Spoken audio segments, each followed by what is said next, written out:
Paz do Senhor para os irmãos. Amém? Estou muito feliz de poder estar aqui mais uma vez com os irmãos. Aquele friozinho na barriga é normal, né? É natural. E é uma alegria muito grande. Quero cumprimentar os irmãos que estão em casa também, com a paz do Senhor. Paz do Senhor para a pastora Beli. Eu acredito que ela esteja lá assistindo o culto, cultuando conosco, né? E é isso. Coloca pra gente aí, irmão, Jeremias 3:21, livro do profeta Jeremias, capítulo 3, verso 21, para a gente ler. Abra aí a sua Bíblia, se você quiser acompanhar pela sua Bíblia. Livro do profeta Jeremias, capítulo 3, verso 21. É um texto que os irmãos já conhecem. É isso aí, não? Espera aí.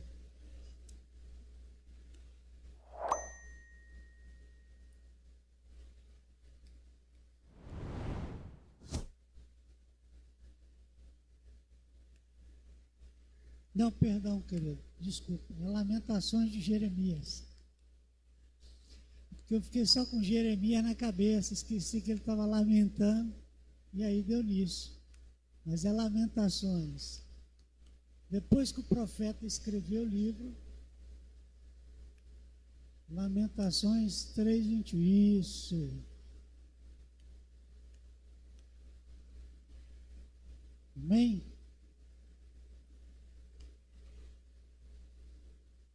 O texto ali na versão que está no projetor diz assim: disto me recordarei na minha mente, por isso esperarei.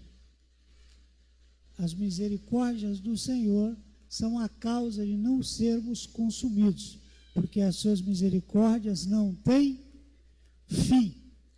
Tem uma outra versão que diz o seguinte, o verso 21, que é o que a gente vai usar como base. Quero trazer à memória o que pode me dar esperança. Amém? Amém? Vocês estão me ouvindo? Glória a Deus. Quero trazer à memória o que pode me dar esperança. Obrigado. O que pode me dar esperança.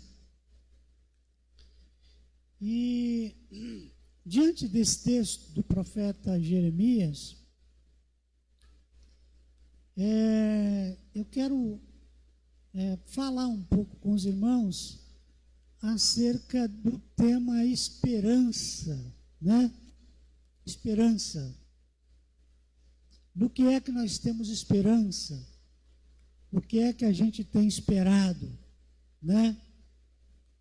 E o que é que está na nossa mente? O que gera esperança em nós? Né? O próprio Deus também falando, através do profeta Jeremias, no capítulo 29, no verso 11, ele diz: porque eu bem sei os pensamentos que tenho de vós, ou a vosso respeito, diz o Senhor, pensamentos de paz e não de mal, para vos dar o fim que esperais. Ou seja, todo mundo espera alguma coisa. Quem vive, vive na esperança ou na espera de algo que vai acontecer. Porém, algumas pessoas vivem um dilema nas suas próprias mentes, porque ao passo que as pessoas esperam alguma coisa, essa esperança, ela gera um pensamento, né? Esse pensamento é que gera essa espera, essa esperança, aquilo que vai acontecer. E a gente percebe muitas das vezes as pessoas presas dentro desse contexto da espera, né? E a gente entende, irmãos, que aquilo que está na nossa mente é o que vai guiar a nossa vida. O que guia a sua vida são as suas escolhas, mas que partem daquilo que está na nossa mente. O que a nossa mente deseja, o que o nosso coração deseja, o que a gente almeja. E qual é o grande problema de muitas pessoas? É a qualidade daquilo que colocamos na nossa mente.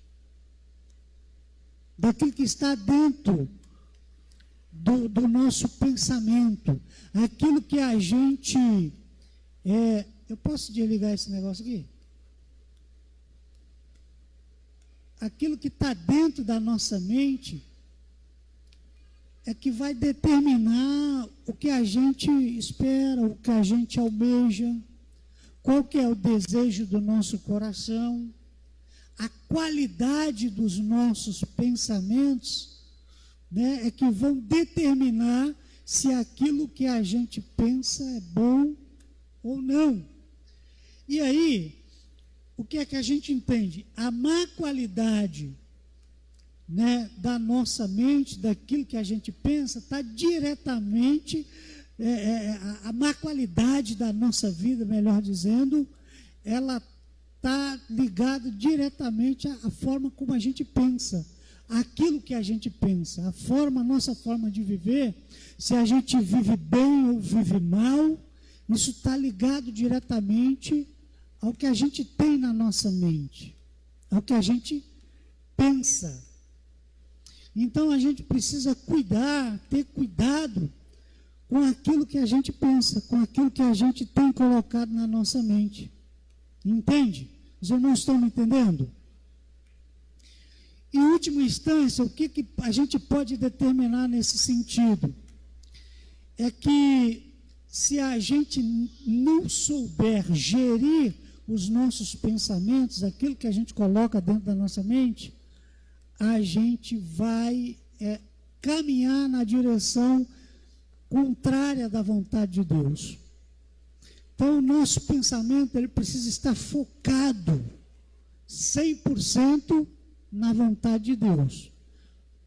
Se a gente conseguir fazer isso, nós vamos conseguir sujeitar verdadeiramente, nos sujeitar à vontade de Deus. Quando o apóstolo Pedro, ele diz que nós devemos nos resistir ao diabo e nos sujeitarmos debaixo das potentes mãos de Deus, ele está trazendo essa ideia de que a nossa mente precisa estar voltada para fazer as coisas que agradam a Deus, as coisas que Deus planejou para nós, para a gente não cair nessa armadilha de ficar preso numa mentalidade que vive no passado e no futuro. E é aqui que eu queria chegar. Muitas pessoas vivem uma vida focadas ou naquilo que já passou ou naquilo que ainda vai chegar. Ah, irmão, você está dizendo que o futuro não é importante, eu não tenho que pensar no futuro? Não, não estou dizendo isso. Eu só estou dizendo que o pensamento futuro, quando ele é um pensamento focado na vontade de Deus, e quando há controle no nosso coração e na nossa mente, ele vai chegar no tempo certo, ele não vai nos causar nenhum dano. Agora, quando o pensamento futuro, ele é baseado na ansiedade, na necessidade de que aquilo chegue logo, isso gera um dano para aquele que está gerando essa mentalidade. Isso gera um dano para nós. Porque a ansiedade, se você não sabe, ela é um dos grandes males do nosso tempo. E qualquer pessoa com quem você converse hoje em dia, por mais calma que ela seja, ela tem algum nível de ansiedade, algum grau de ansiedade. Ainda que seja mínimo, mas ela tem. E como que a gente administra isso, né? Outras pessoas vivem presas no passado. Elas se alimentam das lembranças. Olha, o próprio Senhor, ele diz, olha, dos teus pecados não me lembro mais. Porque a Bíblia diz que ele jogou no mar do esquecimento, ele não lembra mais. Mas a nossa mente é especialista em buscar no passado coisas que vão nos trazer algum tipo de prejuízo, de dano. A nossa mente, ela é poderosa nesse sentido. E aí nós precisamos gerir o nosso pensamento, né? Nós precisamos administrar a nossa mente para a gente não cair nessas armadilhas. E aí a gente aprende, né, com esse versículo que nós lemos no início, onde o profeta Jeremias, ele diz: quero trazer à memória o que pode me dar esperança, mas esperança no bom sentido, porque a esperança futura, ela não pode vir acompanhada de um sentimento, de um pensamento cheio de ansiedade, de expectativa exagerada, de querer ver a coisa acontecer no nosso tempo. Porque o tempo de Deus, queridos, ele é perfeito. Mas nós não estamos no tempo de Deus e nós temos dificuldade de viver o tempo de Deus. Esse aqui é um dos grandes dilemas que a gente vive. Então o Senhor, por isso, Ele nos dá a oportunidade de testarmos, de praticarmos a paciência, a perseverança, de esperar no Senhor aquilo que Ele de fato tem para fazer na nossa vida, né? O profeta diz: quero trazer à memória o que me pode dar esperança, no sentido de que ele está pleno, está satisfeito, está realizado, depois de tanto lamentar, depois de tanto reclamar. Se você ler o capítulo 3 das Lamentações, eu acho que todo o livro das Lamentações é uma tristeza muito grande, porque o profeta só lamenta. Jeremias é o único profeta a quem Deus permitiu escrever tanto lamento, né, de uma mesma pessoa, né? E ele vai lamentando, está certo que ele está falando acerca dos pecados do povo, mas ele coloca ali aquilo que ele viveu, aquilo que ele viu, aquilo que ele vivenciou, todas as suas experiências estão ali. Então são muitos capítulos do profeta lamentando, lamentando, lamentando, lamentando. Mas quando ele chega aqui no capítulo 3, no verso 21, ele parece que vira a chave. Ele entende que a sua esperança está em Deus e que ele tem poder para dominar a sua própria mente, né? Como diz o microfone, senão, né, pode dar problema. Como diz esse moço aí, né, ele virou a chave aqui, ou ele encontrou a chave, ele achou a chave, e ele entendeu que ele, pela sua própria vontade, ele podia trazer à memória aquilo que dá esperança. Ele decidiu não ficar mais preso no passado, mais preso naquilo que dava problema, mais preso naquilo que estava gerando angústia, naquilo que estava gerando dor, naquilo que gerava sofrimento, e ele decidiu trazer para a sua mente aquilo que dava esperança, mas sem o sentimento de uma necessidade imediata de tudo acontecer, como num piscar de olhos, né? Outro dia, a minha esposa estava comentando que uma amiga nossa falou assim: eu orei e Deus me respondeu no mesmo dia. Eu orei por uma bênção e Deus me respondeu no dia seguinte. Glória a Deus por isso. Mas tem que tirar a prova desse negócio. Se isso realmente foi uma bênção, se isso realmente é uma bênção, se foi realmente Deus. E só o tempo vai dizer se de fato foi. Mas Deus pode fazer? Sim, Deus pode atender? Pode, porque Ele é soberano, Ele é poderoso. Mas nós não podemos colocar no nosso coração o sentimento de ansiedade, porque a ansiedade é nociva, tanto no campo físico, né, como no metafísico espiritual. A ansiedade é um problema.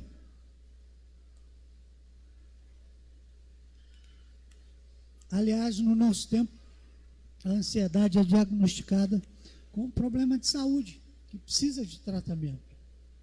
Correto? Mas o profeta vem nos ensinar hoje que nós temos esse poder em nós mesmos. Isso não é o poder de Deus, é o nosso poder como ser humano. Deus nos deu condição de gerir os nossos pensamentos, de administrar aquilo que a gente pensa, para que a gente consiga ter uma vida de qualidade. Queridos, não existe coisa melhor do que uma pessoa que compreende que ela tem domínio da própria mente. Ela tem domínio sobre os seus próprios pensamentos. Ela tem domínio próprio, porque a Bíblia diz que isso é um fruto do Espírito. Está lá na carta de Paulo aos Gálatas, no capítulo 5, a partir ali do verso 20, você vai encontrar ali obras da carne, frutos do Espírito. Entre os frutos do Espírito está o domínio próprio. Quando você tem domínio próprio, você consegue administrar essas questões, como diz o pessoal aí, você consegue tirar de letra determinadas coisas que geram desespero, que geram angústia, que geram ansiedade na vida de muita gente. Por que muitas pessoas estão ansiosas, estão sempre precipitadas em tudo que fazem? Porque elas não têm conhecimento da palavra. Porque elas não têm entendimento de que elas são capazes de administrar aquilo que elas pensam.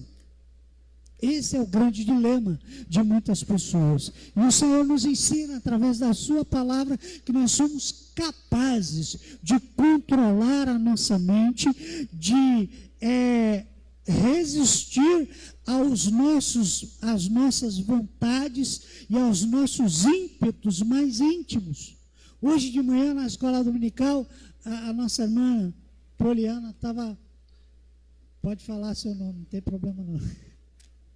A nossa irmã Poliana estava dando um exemplo de uma pessoa, conhecida dela, amiga, que passou por problemas muito difíceis em algumas áreas, e essa pessoa decidiu, ela tomou uma decisão, Deus deu forças, deu condição, e essa pessoa mudou a sua mentalidade acerca daquilo que ela estava acostumada a fazer, o estilo de vida que ela levava, E essa pessoa luta contra isso, mas ela entendeu, ela tem na sua mente que ela pode controlar aquilo que ela pensa, aquilo que ela deseja, aquilo que ela quer, aquilo que ela tem vontade de fazer.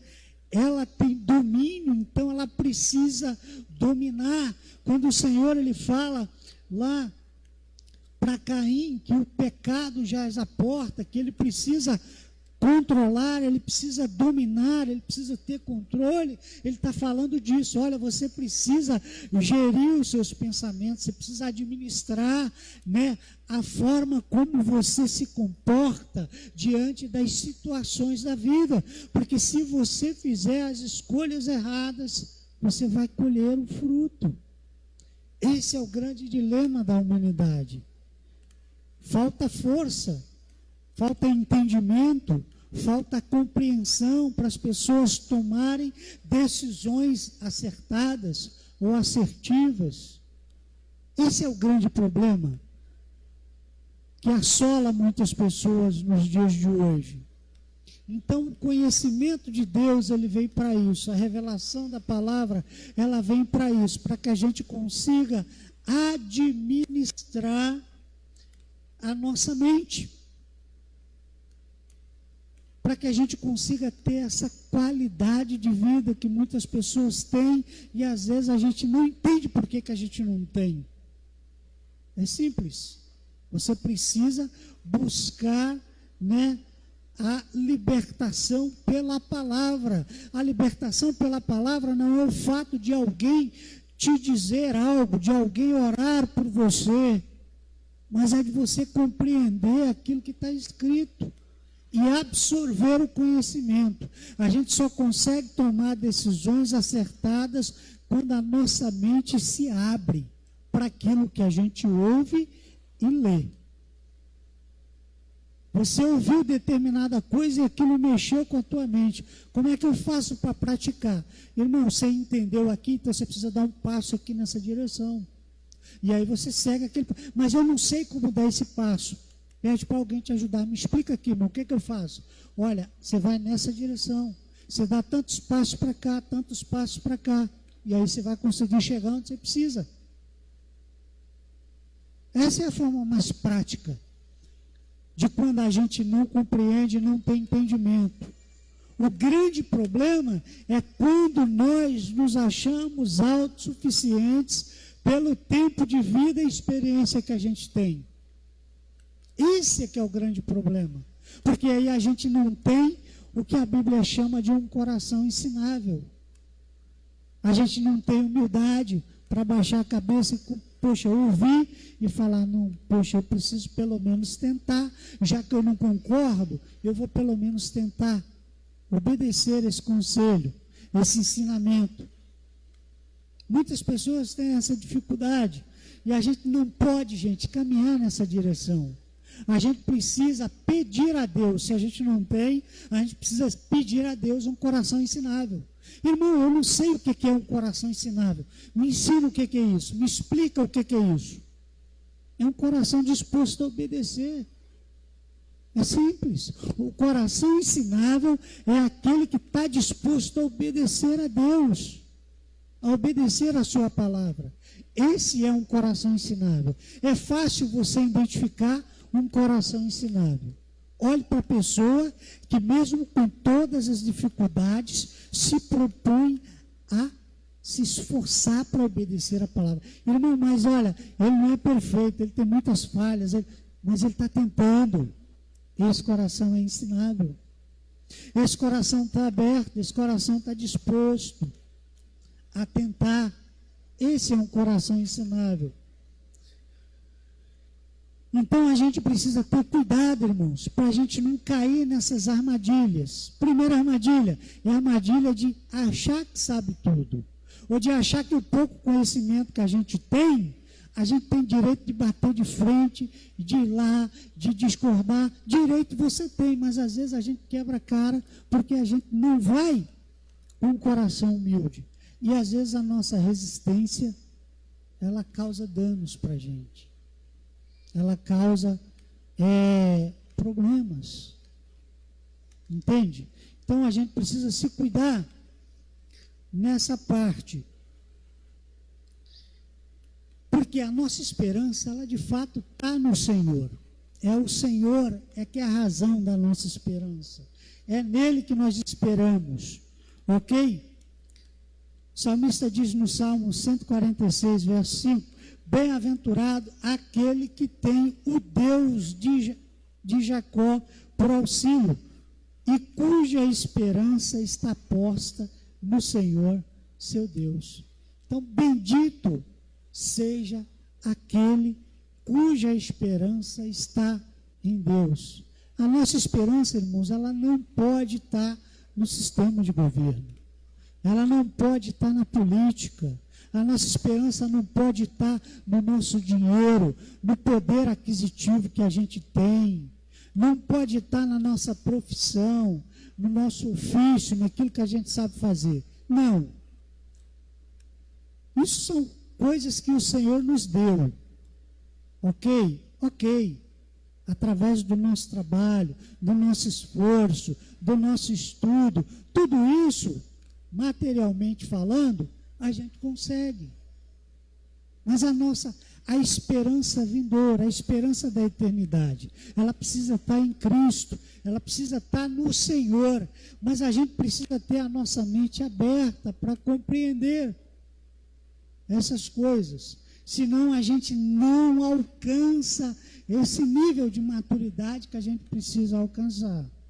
Uma das maiores reclamações do apóstolo Paulo no seu tempo é que ele pregava para muitas pessoas em muitas cidades, em igrejas diferentes, e em determinados lugares ele falava para os irmãos, olha, pelo tempo que vocês estão aí, já era para vocês terem um pouco mais de maturidade, ter um pouco mais de entendimento, ter um pouco mais de compreensão, né? Por quê? Porque aquelas pessoas tinham preguiça de pensar, aquelas pessoas tinham preguiça de buscar, aquelas pessoas tinham dificuldade e não se esforçavam para aprender. Eu louvo a Deus porque aqui a gente tem um grupo de pessoas que tem sede da palavra, que tem sede de aprender, que não estão preocupadas com movimento, que não estão preocupadas com gritaria, que não estão preocupadas com revelação, que não estão preocupadas com barulho. Estão preocupadas em servir a Deus, em espírito, em verdade, com temor, com entendimento, porque é isso que importa, irmãos. É isso que na realidade importa. Um profeta chegar aqui e falar o nome, o CPF de todo mundo, não vai resolver o problema de ninguém. A gente vai entrar ignorante e sair ignorante. Mas quando você se propõe a ouvir a palavra e tem alguém que está disposto a trazer um entendimento simples, mas com um raciocínio que você possa compreender, isso tem muito mais valia do que qualquer revelação que você possa receber. Porque a maior revelação que você precisava, você já recebeu. O Cristo se revelou para você. Você teve a revelação do Cristo. Você tem esse entendimento que precisa buscar o Senhor. Agora a gente precisa de quê? De aprimorar esse conhecimento que a gente tem. A gente precisa crescer, expandir, frutificar. Porque nós já estamos plantados na casa do Senhor. Então o que a gente precisa agora é crescer na graça, no conhecimento, no temor e na sabedoria de Deus. Essa é a nossa esperança. Olha o que o apóstolo Paulo diz em Romanos 15, verso 13. Ora, o Deus de esperança vos encha de todo gozo e paz em crença, para que abundeis em esperança pelo poder do Espírito Santo. Olha que coisa linda. Nós precisamos crescer em graça, em temor, mas pelo poder do Espírito Santo. O Espírito Santo, ele vem para nos convencer daquilo que nós temos resistência. O apóstolo Paulo, quando ele se converte, ele muda totalmente de mentalidade. E ele vai passar um tempo isolado. Por quê? Porque até ontem, na mente dos seus contemporâneos, ele era um perseguidor, ele era um cara que pregava contra, que fazia tudo contra, perseguia, matava, prendia. Do dia para a noite o cara se converte, ele muda a mentalidade. Mas as pessoas que estavam ao seu redor não engoliram aquilo de primeiro. Então ele teve um tempo. Mas o que mais me admira no apóstolo Paulo é que ele não desanimou, ele não perdeu a fé, ele continuou no tempo que ele ficou isolado, não sei se 12, 13 anos, não sei exatamente quanto tempo, eu sei que ele ficou isolado durante um tempo. Nesse tempo, a fé do apóstolo, ela foi, na verdade, aumentada, ela cresceu, ele amadureceu, e quando ele volta, irmãos, ele volta. Não digo que ele volta por cima da carne seca, mas quando ele volta com tudo. Ele vai escrever, queridos, mais da metade, ou a metade, ou quase a metade do Novo Testamento. Então esse homem, ele traz para nós um exemplo de que a gente precisa guardar a nossa esperança, ainda que possamos viver tempos de turbulência, tempos de tribulação, tempos de dificuldade, a gente não pode baixar a guarda, porque no momento que a nossa fé ela for colocada em xeque, a gente precisa estar em dia, a gente precisa ter crédito com Deus, ok? A gente precisa ter esse entendimento. Ainda Paulo aos Efésios, capítulo 1, verso 18, diz o seguinte: tendo iluminados os olhos do vosso entendimento, para que saibais qual seja a esperança da sua vocação e as riquezas da glória da sua herança nos santos. Veja que coisa profunda, que coisa maravilhosa. que o apóstolo Paulo deixa, tendo iluminado os olhos do vosso entendimento. Ele está falando da nossa mente, da nossa psique, do nosso intelecto, da forma como a gente entende, da forma como vocês entendem o que eu estou falando, o que eu estou dizendo, da forma como vocês entendem aquilo que está escrito. Ele está dizendo, tendo iluminado, ou seja, foram trazidas todas as coisas para a luz, tudo está claro, você consegue enxergar, ok? Para que saibais qual seja a esperança da sua vocação. Qual é a esperança da sua vocação? A esperança da nossa vocação é Cristo. Nós fomos chamados, fomos vocacionados, fomos capacitados, o Senhor nos trouxe das trevas para a sua maravilhosa luz. Nós não tínhamos entendimento de quem era Deus e do que era Deus. Hoje nós temos. Hoje nós temos essa compreensão de quem é Deus e do que Ele é. Mas a Bíblia diz, conheçamos e prossigamos em conhecer a Deus. Por quê? Porque ninguém conhece a Deus na sua totalidade. A gente precisa prosseguir em conhecer, continuar, né? Essa expressão, ela tem um quê de continuidade. A gente precisa seguir, a gente precisa ir avante, a gente precisa andar um pouco mais. Correto? Está claro até aqui, irmão? Se não tiver, vocês podem falar que o pastor explica depois.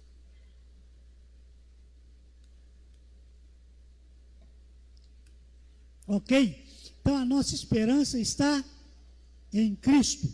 A nossa esperança não está no mundo, não está no dinheiro, não está nas coisas, nos bens materiais. A nossa esperança não está na nossa família, nos nossos filhos, nos nossos cônjuges. A nossa esperança está em Cristo. Porque todas as demais coisas nós podemos realizar. A esposa você pode escolher, o esposo você pode escolher, ter o filho ou não, você pode escolher. Quantos filhos você quer ter? Você pode escolher. O trabalho onde você vai trabalhar, você pode chegar lá e olhar para a cara do patrão e falar, não gostei, tchau. Você pode escolher. Né? Não quero mais trabalhar aqui. A Rosa outro dia falou, vou cuidar da Isabela. E está lá. Ela está lá com a Isabela, feliz da vida, trabalhando com a Isabela. Ok? Então é escolha. Tudo é escolha que a gente faz. Agora, com relação a Deus, você não tem direito, não. Você pode até dizer não, mas se você diz não, você perde esse direito. Então, é diferente. Aquilo que a gente pode fazer, Deus deu condição. Saúde, Deus deu entendimento, Deus deu a condição de você ir lá e realizar. Agora, aquilo que é para Deus fazer, é Ele que vai fazer. Então é por isso que a nossa esperança futura precisa estar em Deus, precisa estar em Cristo. Romanos capítulo 5, versos 1 e 2. Tendo sido, pois, justificados pela fé, temos paz com Deus, por nosso Senhor Jesus Cristo, pelo qual também temos a entrada pela fé a esta graça, na qual estamos firmes e nos gloriamos na esperança da glória de Deus. Se você tem que se gloriar em alguma coisa, glorie-se na esperança da glória de Deus. Porque um dia nós vamos experimentar isso. Ah, irmão, mas eu já sinto a glória de Deus. Você está atrasado. Não. Você não sente a glória de Deus ainda. A glória de Deus nós vamos sentir lá, na eternidade. Aqui é apenas um ensaio. É gostoso? É. A gente se emociona, se emociona. O Espírito Santo fala no nosso coração? Fala. A gente se regozija? Se regozija. Tem gente aqui que ainda não chorou. na presença do Espírito Santo de alegria. Mas você ainda vai chorar, você ainda vai sentir esse gozo na alma, esse elevo na alma, através do Espírito, eu tenho certeza. E quando você sentir isso, olha, preste atenção, você vai falar, esse é o ápice da comunhão com Deus. Não, ainda não é. Tem coisa ainda muito maior para acontecer. Tem coisa mais maravilhosa, mais elevada. Tem coisa mais sublime que ainda vai acontecer. Porque a Bíblia diz que aquilo que o ouvido não ouviu, aquilo que os olhos não viram, aquilo que não subiu, aquilo que não foi no coração do homem, que o homem não é capaz de mencionar, de mensurar, é o que nós experimentaremos quando estivermos com o Senhor.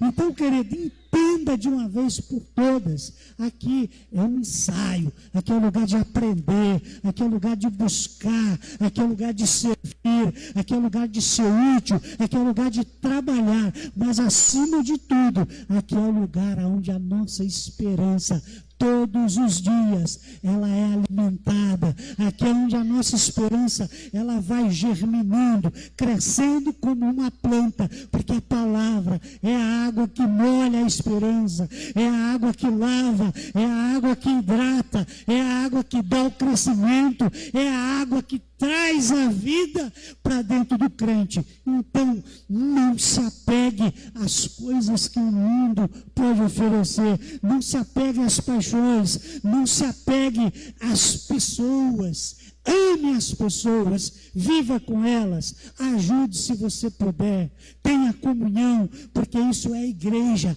mas não se prenda a isso, porque aquilo que há de ser revelado a nós é muito superior a todas essas coisas. E quando a gente se apega às coisas da terra, às coisas do céu, perdem o valor. Então entenda isso, coloque na sua mente a esperança de um tempo vindouro, a esperança da glória futura, daquilo que o Senhor preparou para você. Se você tiver isso na sua mente, a Bíblia diz que quando nós buscamos primeiro as coisas que são de cima, as coisas de baixo, querido, elas vão vir naturalmente.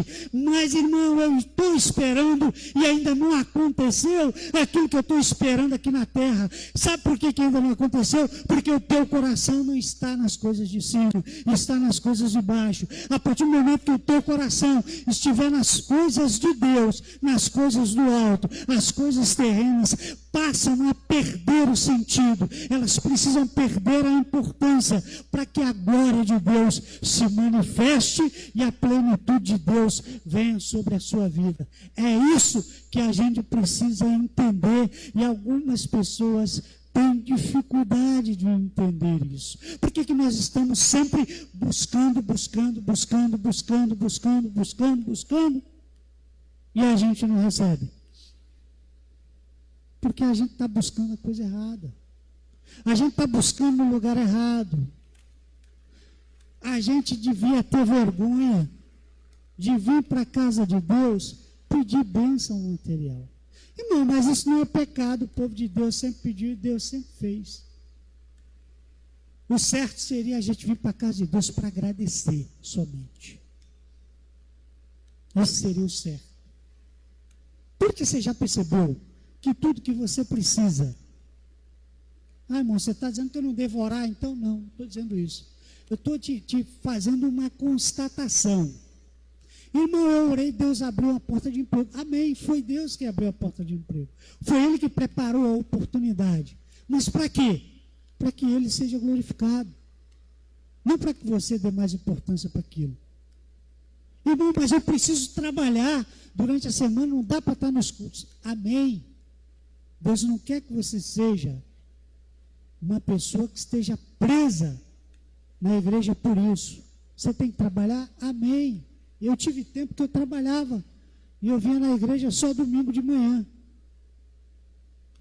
Não, domingo à noite. Por quê? Eu trabalhava de segunda a sexta à noite e sábado eu trabalhava durante o dia.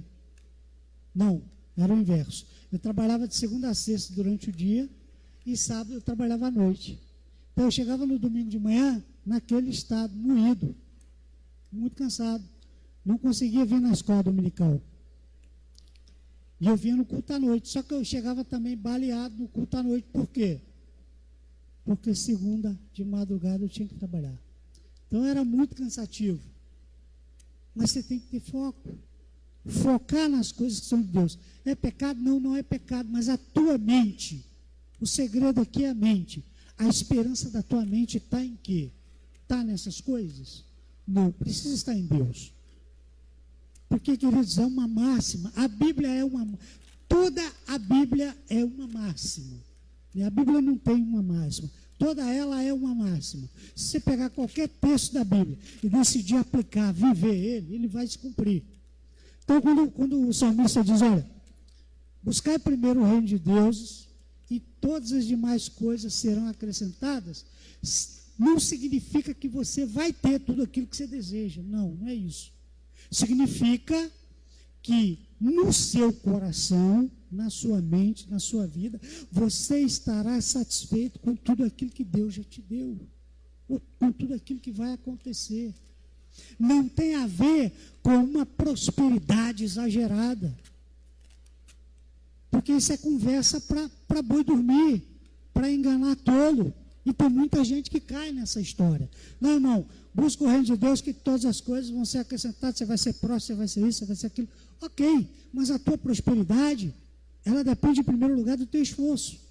A minha prosperidade, em primeiro plano, ela depende do meu trabalho. Se eu não trabalhar, não vai ter.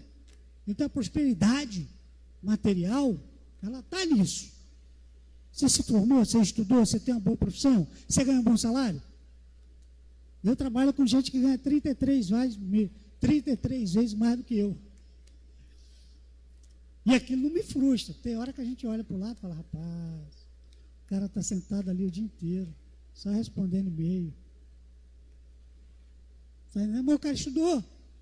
Ele tem direito a ganhar isso tudo, que é o sistema. Agora eu vou ficar brabo. Poxa, Senhor, podia estar ganhando bem igual esse cara aí, né? Mas eu me esforcei para ser próspero. Eu estudei. Não, eu não estudei. E aí? Outro dia o irmão tirou onda comigo aqui. E aí, vai trabalhar amanhã? Falei, claro, trabalho todo dia. Só vou semana que vem. Eu falei, por quê? Porque eu estudei. Falei, ó, você está pegando carona, você não estudou não, tá? Você está pegando carona e está tirando onda com os irmãos mais fracos. Aí eu estudei, falei amém, varão, glória. Então, queridos, é isso, a nossa esperança não pode estar nessas coisas, ok? A nossa esperança precisa estar no Senhor, na sua glória, naquilo que ainda vai acontecer. No entanto, a gente precisa crer, a gente precisa desejar, a gente precisa buscar, a gente precisa se esforçar, a gente precisa trabalhar, a gente precisa se negar para a gente chegar em algum lugar, ok? Então eu quero botar um texto ali que eu escrevi, o Ângelo vai botar, e a gente vai ler. Eu quero te convidar para se colocar de pé para a gente encerrar, e a gente vai ler junto, tá?